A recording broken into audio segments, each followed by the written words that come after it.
6 or 7 chicken breasts in the slow cooker. Bag of mixed veg in the slow cooker.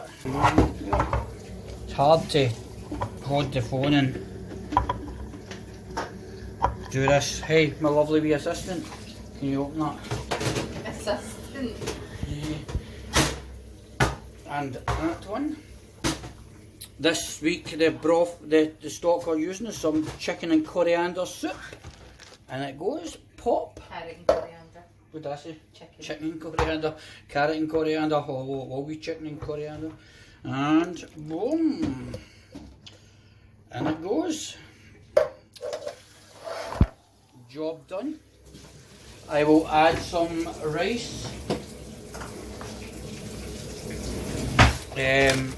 Once it's just about ready, I'll just stick the rice right in the pot, because the water that comes off the frozen vegetables and the frozen chicken is plenty to soak up the rice.